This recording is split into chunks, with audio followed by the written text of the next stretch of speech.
Sin embargo, ambos hombres abordaron la reconciliación con reservas mentales significativas.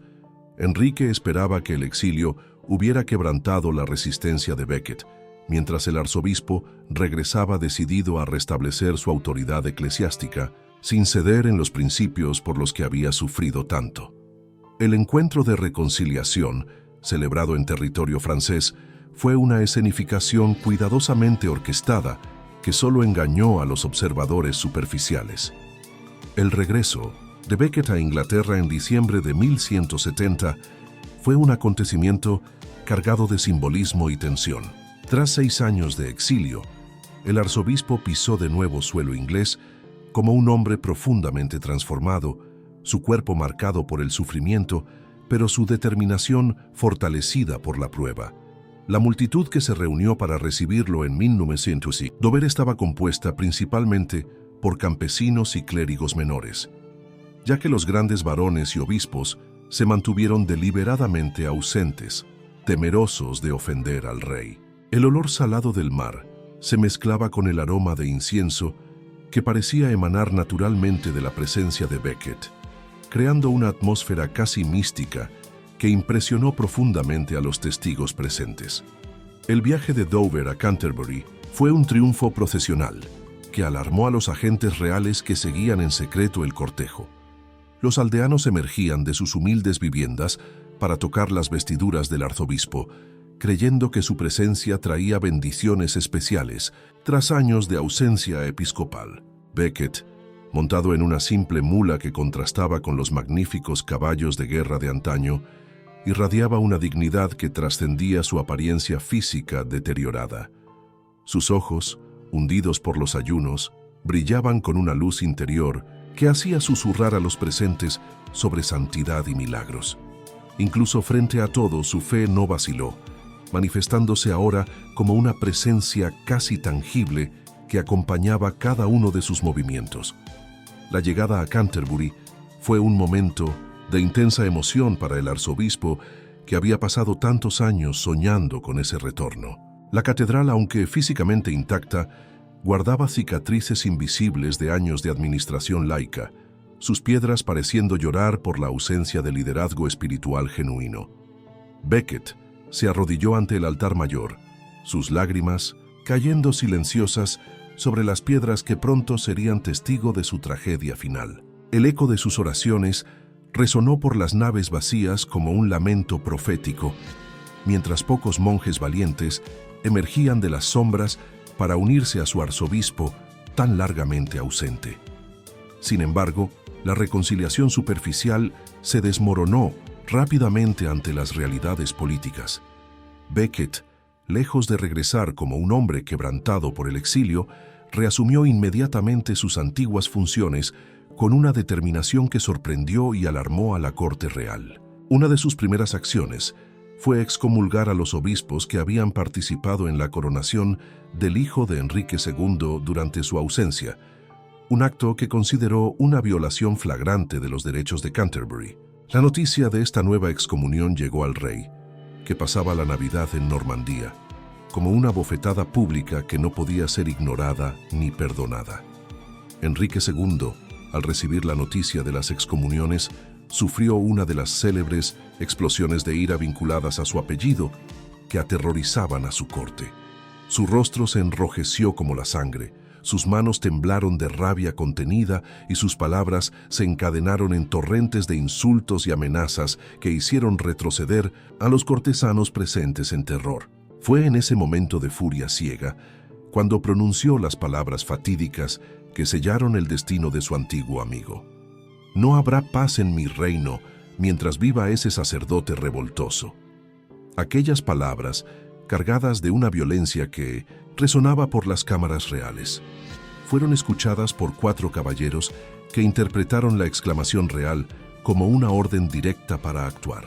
Reginaldo Fitzarce, Guillermo de Tracy, Hugo de Morville y Ricardo Le Breton eran caballeros de la corte enriciana, hombres cuya lealtad al rey era absoluta y cuya interpretación de la voluntad real era simplista y brutal. Al escuchar las palabras de Enrique como un mandato implícito, partieron en secreto hacia Inglaterra decididos a resolver de una vez por todas el problema Beckett que atormentaba a su señor. La travesía del canal se realizó en silencio tenso, cada uno de ellos sumido en sus propios pensamientos sobre la tarea que les aguardaba. El viento helado que azotaba el mar parecía llevar presagios oscuros, mientras las olas golpeaban el barco con una violencia que reflejaba sus intenciones asesinas. Los últimos días de diciembre de 1170 estuvieron marcados por una tensión creciente en Canterbury, como si la propia atmósfera presintiera la tragedia inminente.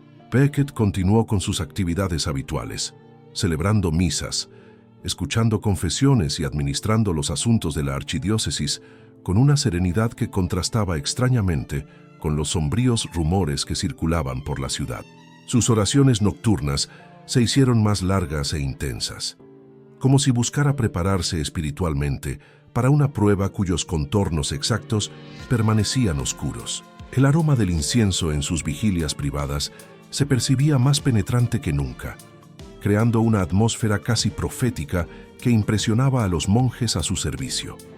La mañana del 29 de diciembre, Beckett celebró su última misa con una devoción que conmovió profundamente a todos los presentes. Sus manos, al elevar la hostia consagrada, temblaban ligeramente, no de miedo, sino de una emoción espiritual que parecía trascender las preocupaciones terrenales. Su voz, al recitar las oraciones familiares, tenía una calidad etérea que hizo comentar a varios fieles sobre la santidad extraordinaria que irradiaba del arzobispo en ese día final. El sol invernal que se filtraba a través de los vitrales creaba patrones de luz que danzaban a su alrededor como una aureola natural. Los 4 caballeros llegaron a Canterbury al mediodía, sus caballos espumando en sudor tras la rápida cabalgata desde la costa. Sus rostros, endurecidos por la determinación y la convicción de que cumplían la voluntad del rey, no mostraban duda ni remordimiento por el acto que estaban a punto de cometer. Se dirigieron primero al palacio arzobispal, donde exigieron audiencia con Beckett, sus voces ásperas retumbando en los pasillos con una autoridad que hizo retroceder a los sirvientes en terror. El choque de las espadas contra sus armaduras, el crujido del cuero de sus correas y el sonido metálico de sus espuelas creaban una sinfonía siniestra que anunciaba violencia inminente. El enfrentamiento en el palacio fue breve pero intenso.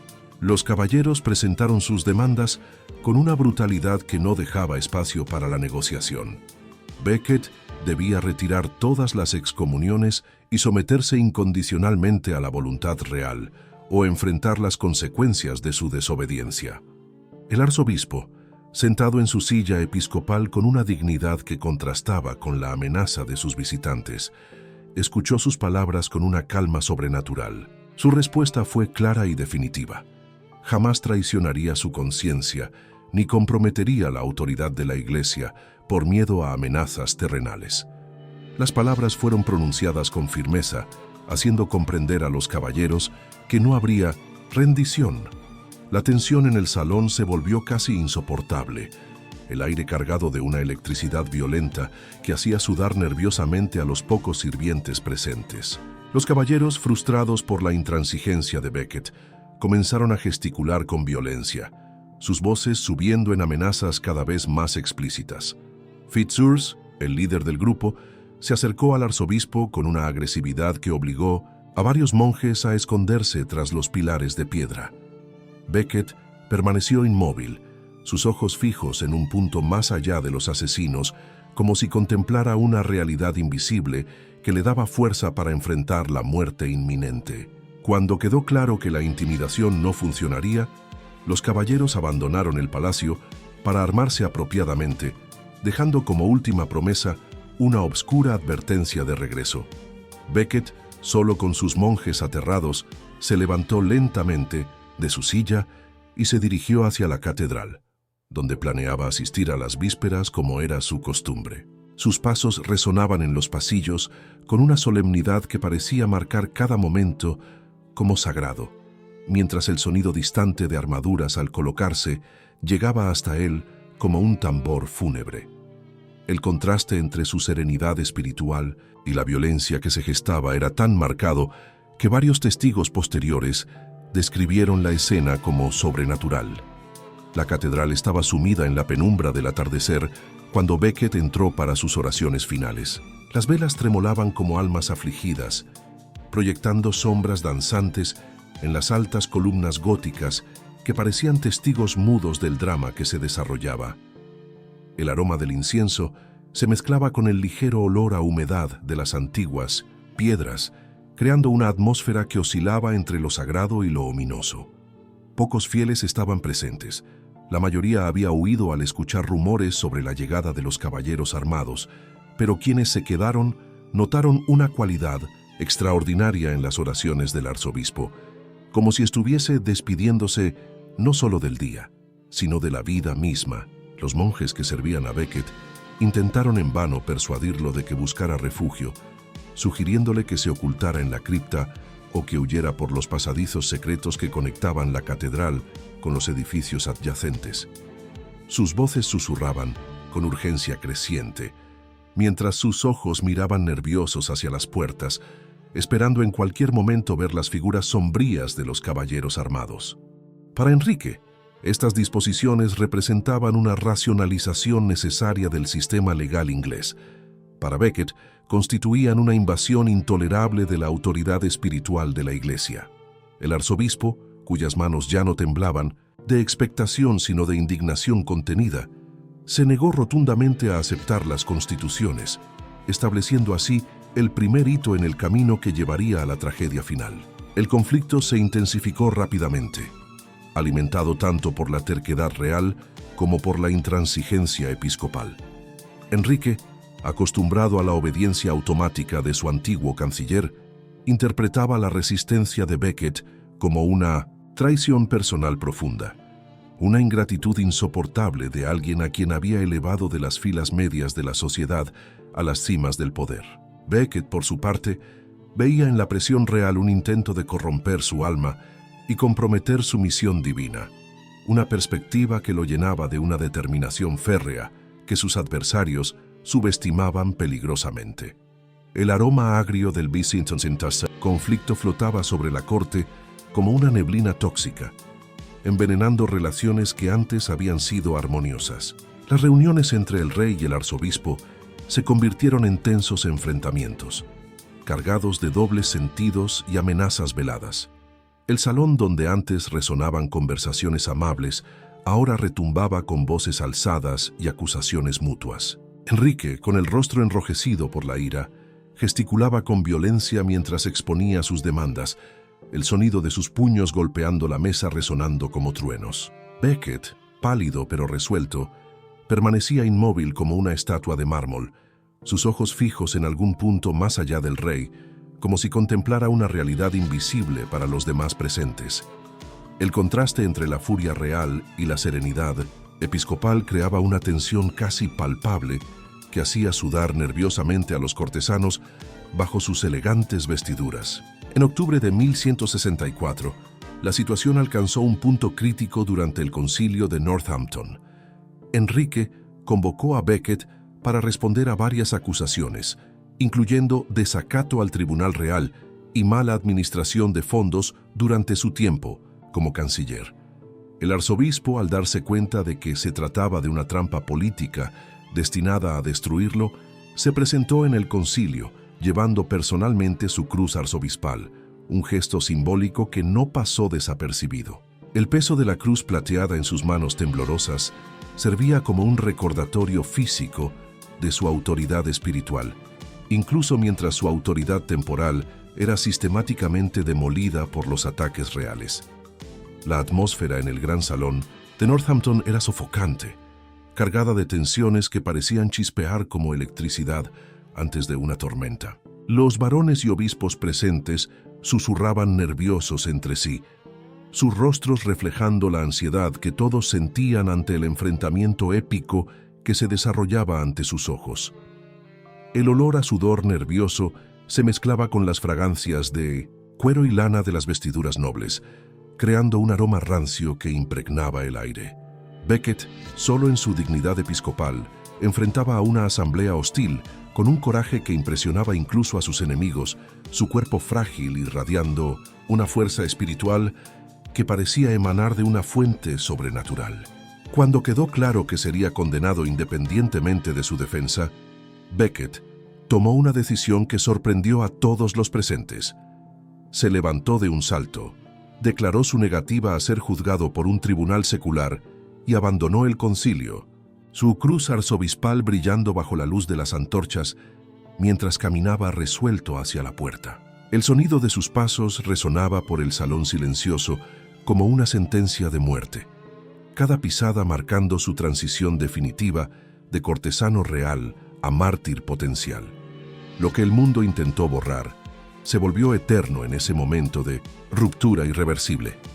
En las semanas que siguieron al concilio de Northampton, Becket vivió como fugitivo en su propia tierra, escondiéndose en monasterios y en casas de aliados leales. Experimentó por primera vez en su vida privilegiada la sensación visceral del miedo constante.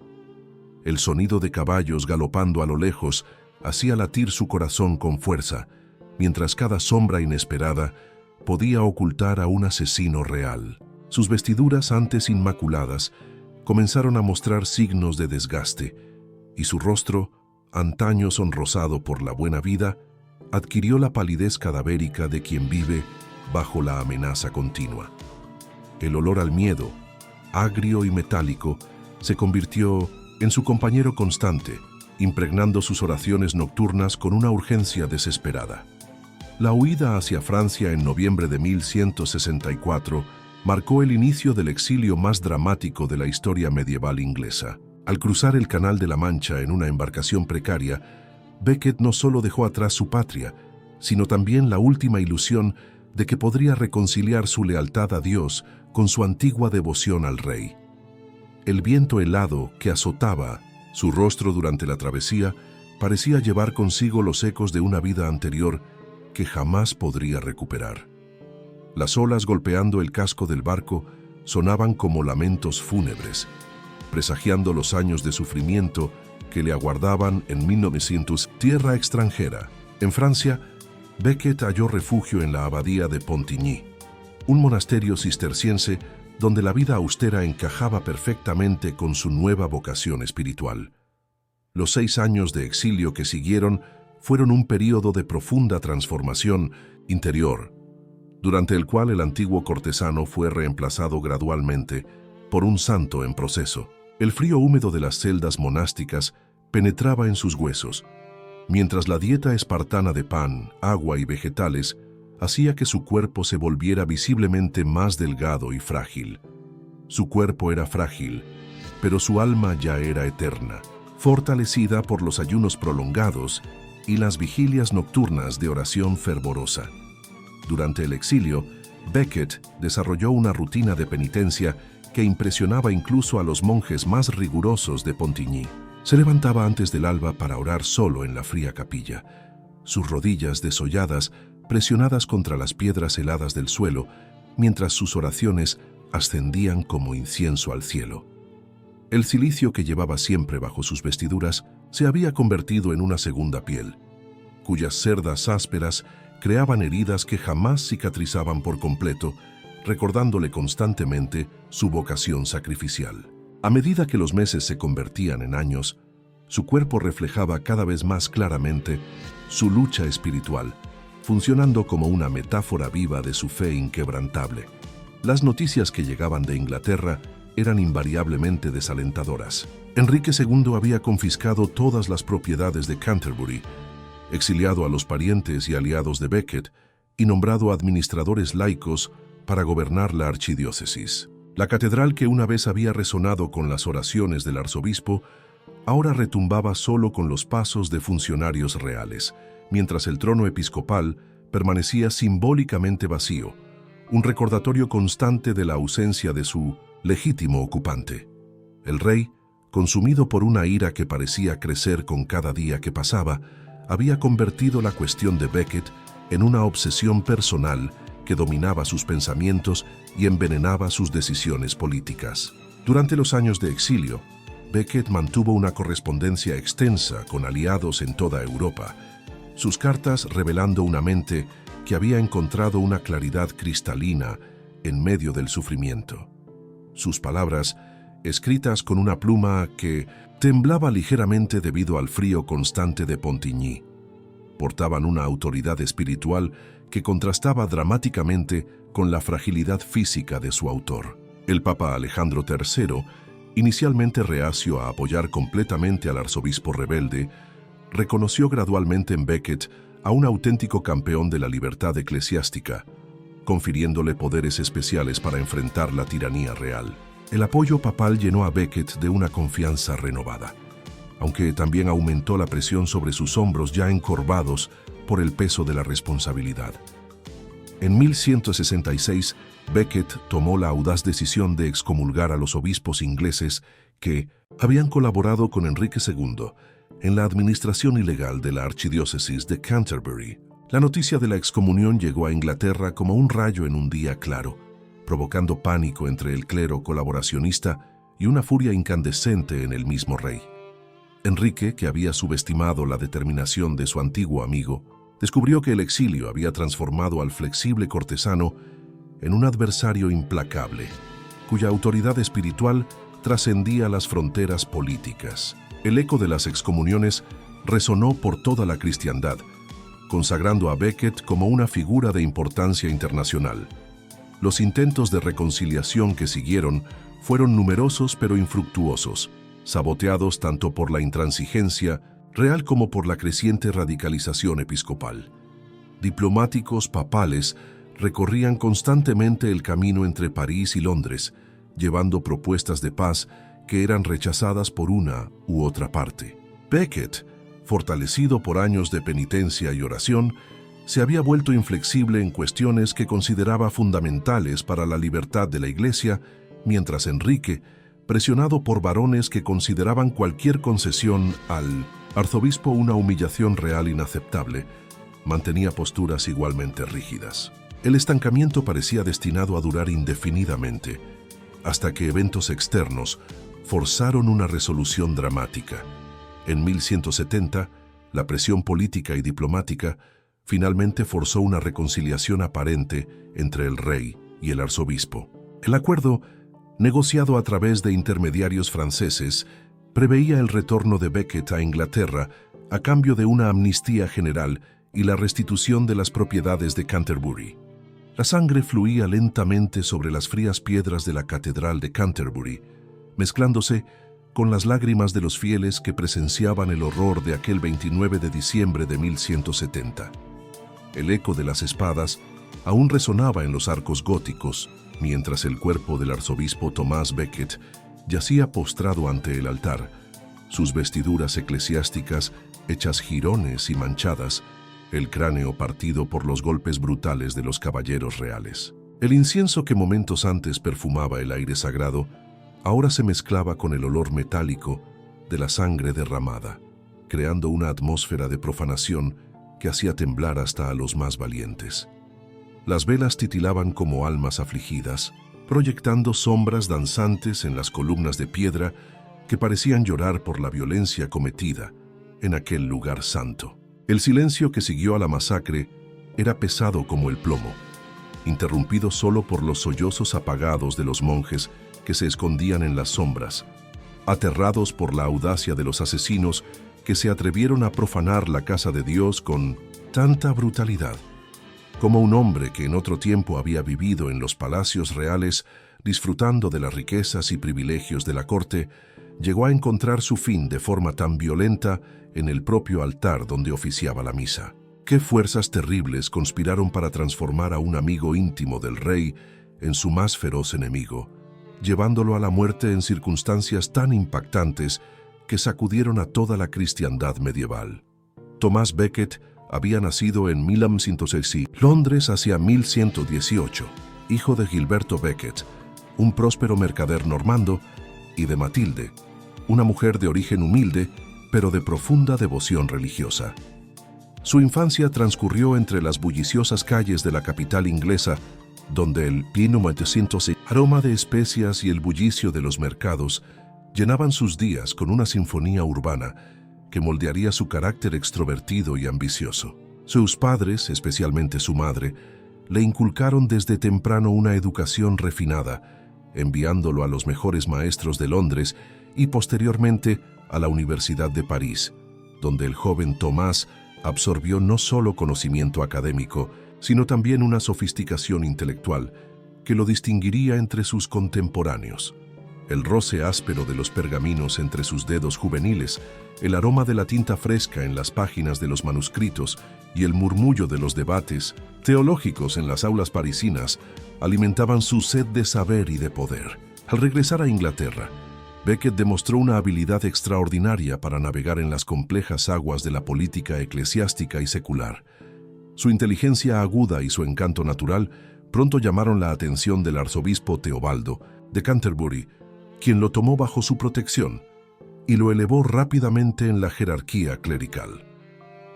El joven diácono se reveló como un administrador excepcional, combinando una mente analítica con una ambición feroz que lo impulsaba constantemente hacia posiciones de mayor prestigio e influencia. Sus manos, aún suaves por la comodidad de una vida privilegiada, pronto aprendieron a manejar no solo libros sagrados, sino también los instrumentos del poder político que definirían su trágico destino.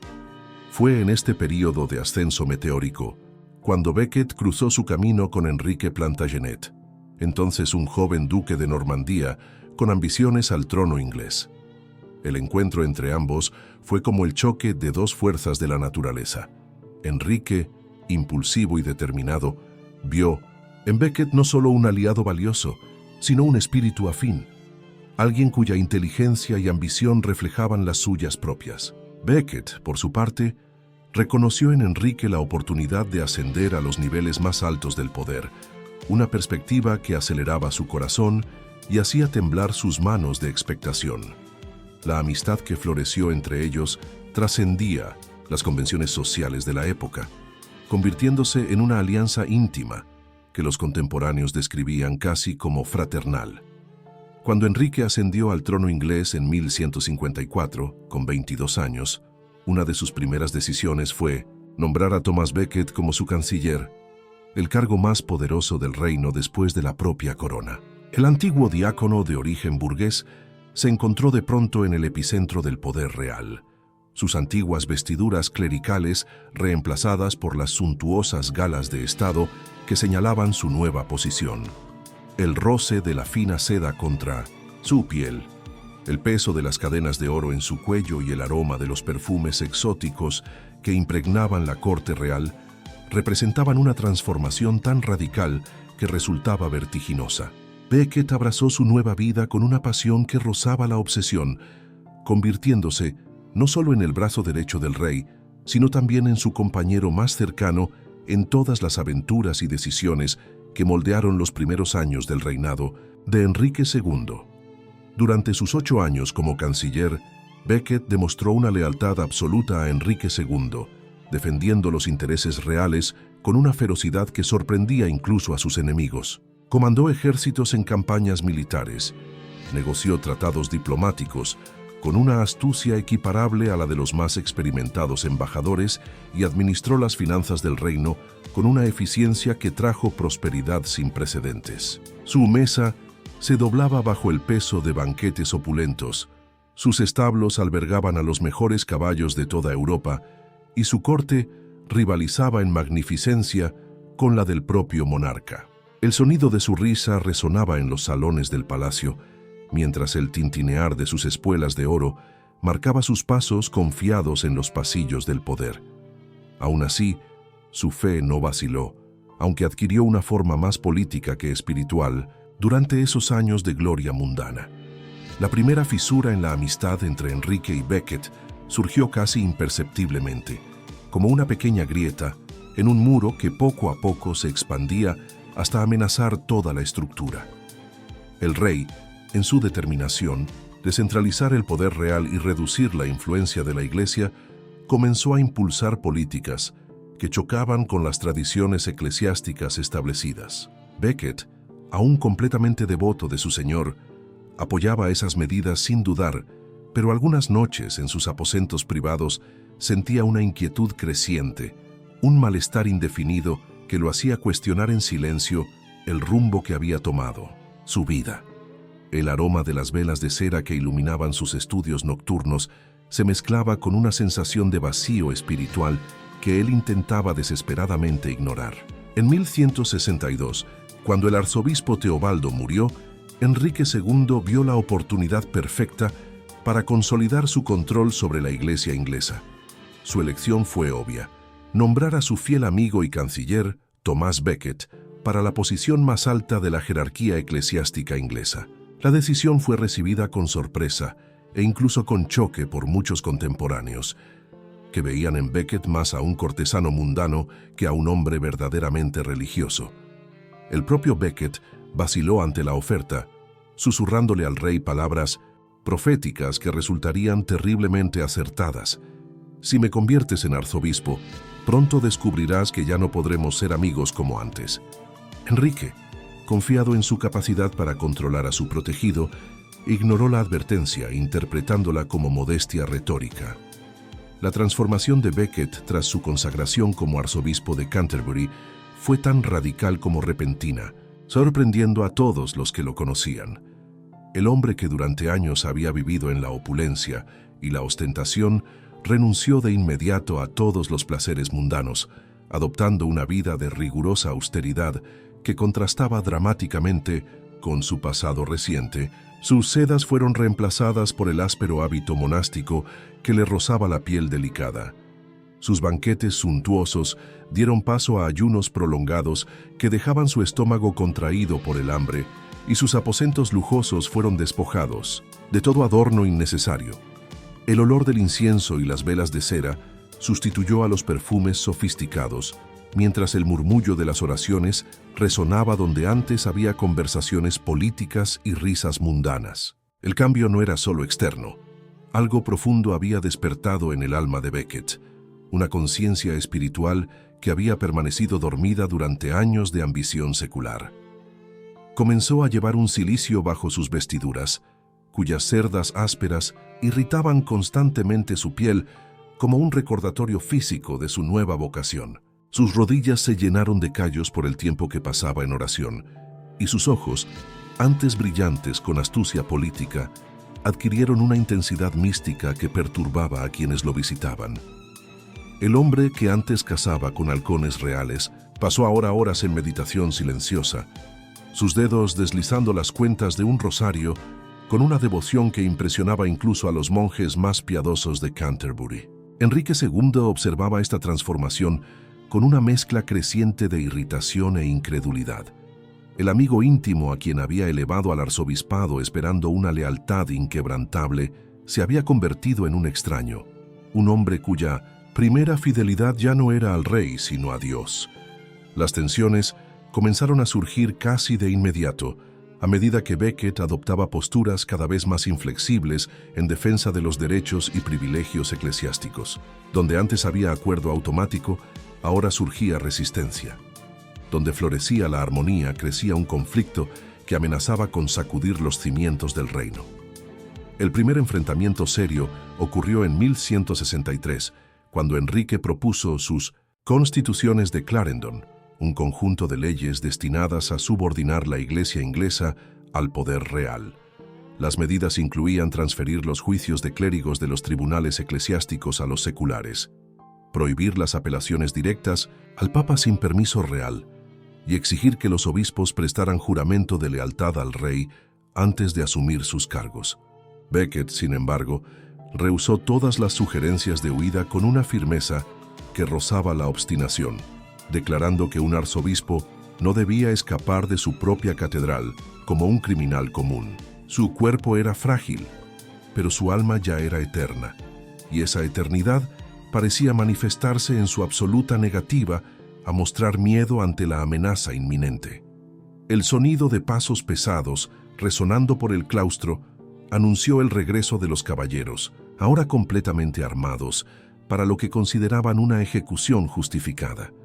Sus armaduras chirriaban siniestramente con cada movimiento, mientras el metal de sus espadas reflejaba la débil luz de las velas como ojos predatorios en la oscuridad. Fitzurse encabezaba el grupo. Su yelmo cubierto creaba una sombra amenazante sobre su rostro, mientras los otros tres lo seguían en formación militar que delataba su experiencia en la violencia organizada. El eco de sus pasos por las antiguas piedras de la catedral creaba un ritmo fúnebre que hacía temblar de terror a los pocos fieles presentes. Cuando los caballeros irrumpieron en la catedral, sus voces retumbaron en las naves con una autoridad brutal que profanó instantáneamente la santidad del espacio. «¿Dónde está Thomas Becket, traidor del rey?», gritó Fitzurse, su voz reverberando entre las bóvedas góticas como un trueno blasfemo. Los monjes se dispersaron como aves asustadas, buscando refugio tras pilares y altares laterales, mientras sus gritos apagados de terror se mezclaban con el sonido metálico de las armaduras que avanzaban.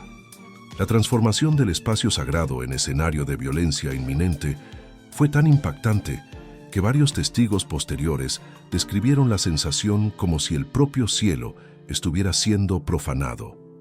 Becket, que rezaba ante el altar mayor, se incorporó lentamente y se volvió para enfrentar a sus asesinos con una dignidad que contrastaba dramáticamente con la brutalidad que representaban. Su figura, iluminada por las velas del altar, parecía irradiar una luz propia que hacía aún más marcado el contraste con las sombras amenazantes que se aproximaban.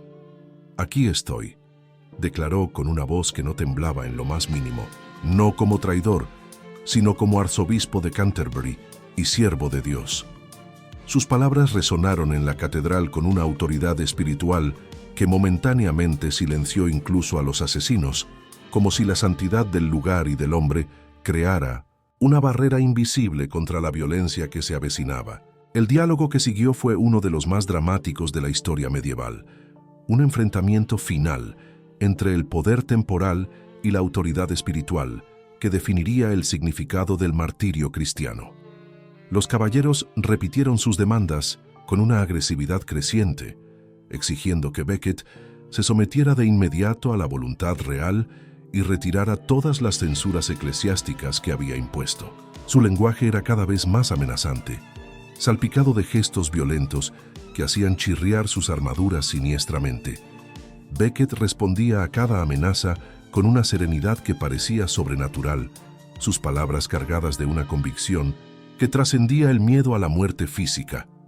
«Jamás huiré de mi deber», declaró Becket, su voz ganando fuerza con cada palabra, «y prefiero morir en este lugar sagrado que comprometer la libertad de la Santa Iglesia».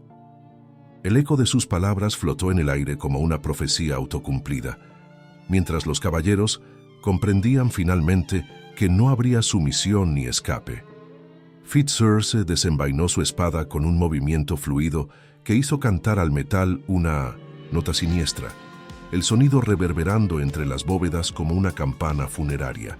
Los otros caballeros siguieron su ejemplo, sus hojas emergiendo de las vainas con susurros metálicos que transformaron la atmósfera de tensa en letal. La primera acometida fue casi vacilante, como si incluso esos hombres endurecidos por la guerra sintieran el peso sacrílego del acto que estaban a punto de cometer. De Tracy intentó primero arrastrar a Becket fuera de la catedral, gritando que el arzobispo debía morir en suelo profano, pero su intento fue frustrado por la resistencia pasiva de Becket, quien se convirtió en un peso muerto en sus manos. La lucha física que siguió fue grotesca en su desigualdad. 4 hombres armados contra un clérigo desarmado, cuyas únicas armas eran su fe y su determinación inquebrantable. El sonido de la respiración pesada de los atacantes se entremezclaba con las oraciones murmuradas de Becket, creando una cacofonía que reflejaba el conflicto entre la brutalidad y la santidad. Cuando quedó claro que Becket no sería sacado de la catedral con vida, los caballeros tomaron la fatal decisión de consumar el asesinato en el propio lugar sagrado. La primera espada en alzarse fue la de Fitzurse, su hoja brillando en la luz de las velas como un rayo de destrucción. El momento pareció suspendido en el tiempo, como si toda la cristiandad contuviera el aliento ante la profanación inminente. Becket, al ver la muerte aproximarse, Se arrodilló ante el altar e inclinó la cabeza en un gesto de sumisión final, no a sus asesinos, sino a Dios. In manus tuas, Domine, commendo spiritum meum, murmuró, sus palabras latinas resonando, como una última oración que santificaba aquel instante terrible. El primer golpe alcanzó a Becket en la cabeza. El sonido seco del metal partiendo el hueso reverberó por la catedral como un trueno blasfemo. La sangre brotó inmediatamente, extendiéndose por las antiguas piedras en patrones que parecían formar una cruz involuntaria. El arzobispo tambaleó, pero no cayó por completo. Sus manos aún entrelazadas en señal de oración, mientras su vida se desvanecía lentamente.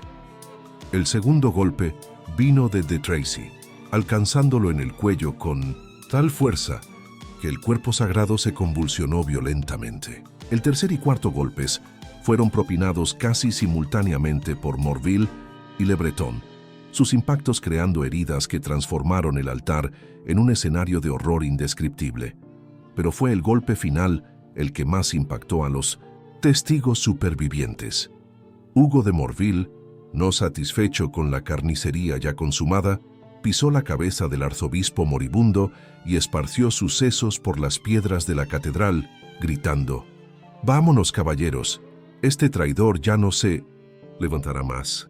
El acto de profanación extrema fue tan estremecedor que incluso algunos de los atacantes retrocedieron en horror, comprendiendo demasiado tarde la magnitud del sacrilegio que habían cometido.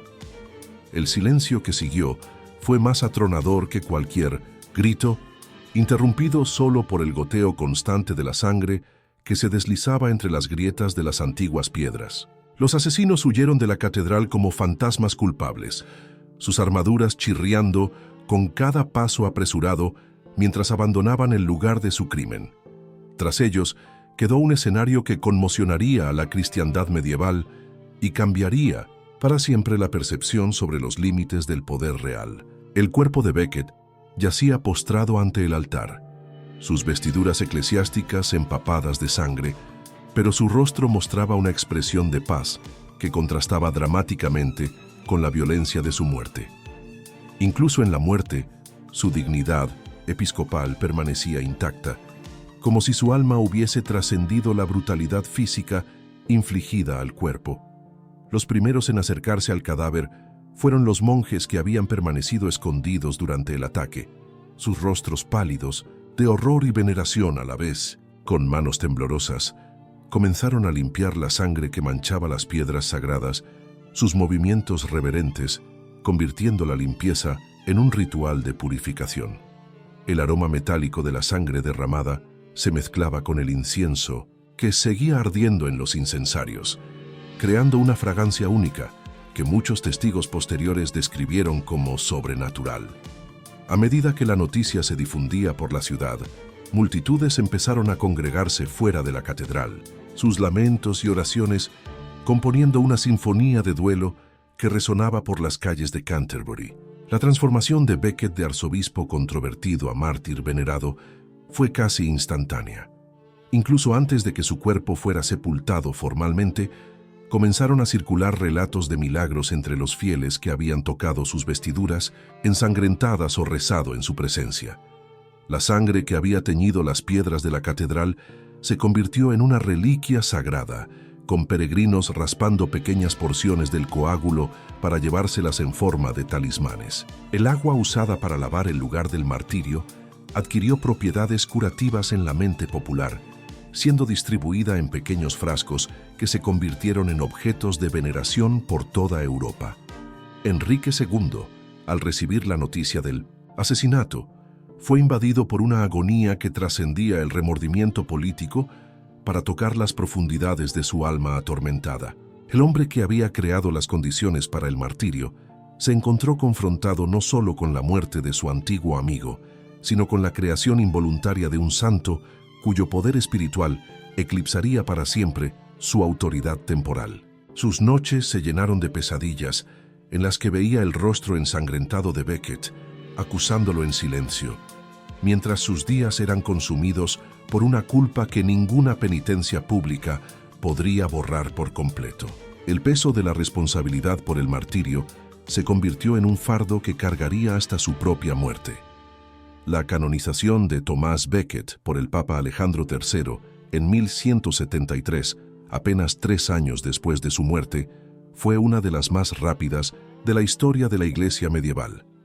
Los milagros atribuidos al nuevo santo se multiplicaron exponencialmente, convirtiendo a Canterbury en el destino de peregrinación más importante de Inglaterra y uno de los más significativos de toda Europa.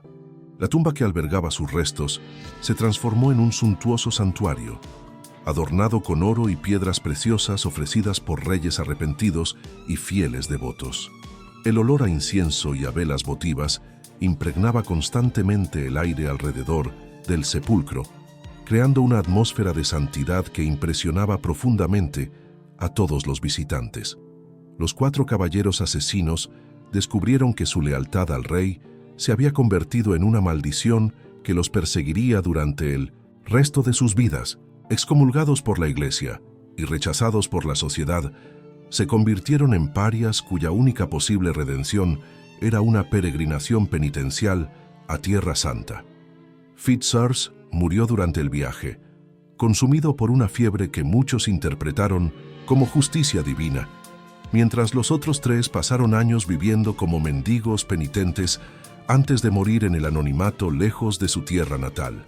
Sus nombres se volvieron sinónimos de traición y sacrilegio, perpetuándose a través de los siglos como un oscuro recordatorio de las consecuencias de la violencia contra lo sagrado. La historia de Thomas Becket trascendió rápidamente las fronteras políticas y religiosas de su tiempo para convertirse en un símbolo universal de la lucha entre la conciencia individual y el poder establecido. Su transformación de cortesano, mundano a mártir cristiano, capturó la imaginación medieval, inspirando innumerables obras de arte, literatura y música que celebraban su sacrificio final. Los vitrales de las catedrales góticas representaban escenas de su vida y muerte, mientras que manuscritos iluminados preservaban su historia para las generaciones futuras. Su ejemplo se convirtió en un faro de esperanza para todos aquellos que enfrentaban la opresión tiránica, demostrando que incluso el poder más absoluto no podía doblegar a un alma verdaderamente comprometida con sus principios. La ironía final de la tragedia de Becket reside en que su muerte logró precisamente lo contrario de lo que Enrique II había deseado. Lejos de eliminar la resistencia eclesiástica al poder real, su martirio creó un símbolo permanente de la independencia clerical que inspiraría siglos de conflicto entre la Iglesia y el Estado. La memoria de Becket se volvió más poderosa de lo que su presencia física jamás había sido, su influencia espiritual expandiéndose mucho más allá de los confines de Inglaterra para tocar a toda la cristiandad. Lo que el mundo intentó borrar se volvió eterno, transformando un momento de violencia brutal en una fuente perenne de inspiración espiritual. Siglos después de su muerte, cuando las turbulencias políticas de su época habían sido olvidadas y los nombres de sus contemporáneos reducidos a meras anotaciones en libros de historia, la figura de Thomas Becket continuaba inspirando devoción y reflexión. Su catedral se convirtió en uno de los lugares más visitados de la Europa medieval, sus escalones desgastados por los pies de millones de peregrinos que acudían a buscar sanación, perdón o simplemente tocar algo sagrado en un mundo a menudo brutal. El eco de sus oraciones finales parecía aún reverberar por los arcos góticos, recordando a todos los visitantes que existen principios por los que vale la pena morir. La canonización de Becket representó más que el reconocimiento de su santidad individual. Simbolizó la victoria final de los valores espirituales sobre la fuerza bruta, de la conciencia sobre la conveniencia política. Su fiesta litúrgica, celebrada el día de su muerte, se volvió una de las más importantes del calendario medieval, ocasión en la que toda la cristiandad recordaba que incluso los más poderosos deben responder a una autoridad superior. La paradoja de su vida, un hombre que encontró a Dios precisamente en el momento en que perdió todo lo demás, continúa resonando a través de los siglos como testimonio de la capacidad humana para la trascendencia espiritual. Incluso frente a todo, su fe no vaciló, y esa determinación inquebrantable se convirtió en el legado más duradero de Thomas Becket. Su ejemplo demostró que la verdadera grandeza no reside en el poder o la riqueza, sino en el coraje de defender los principios, incluso cuando esto significa sacrificar la propia vida. La catedral donde murió se transformó en un monumento no solo a su memoria, sino al poder perdurable de la conciencia humana frente a la tiranía. Su cuerpo era frágil, pero su alma ya era eterna, y esa eternidad se manifestó en la transformación de un momento de horror en una fuente constante de inspiración espiritual que sigue conmoviendo corazones a través de los siglos. Lo que el mundo intentó borrar se volvió eterno, y la luz que emanó de aquellas piedras ensangrentadas de Canterbury sigue brillando como un faro de esperanza para todos aquellos que enfrentan la disyuntiva entre la conveniencia y la conciencia, entre la seguridad temporal y la integridad espiritual. La terrible tragedia de San Thomas Becket se transformó, a través del misterio de la gracia divina, en la gloriosa victoria de un hombre que prefirió morir como santo antes que vivir como cobarde, legando a la humanidad un ejemplo imperecedero de coraje moral que trasciende todas las fronteras de tiempo, lugar y circunstancia.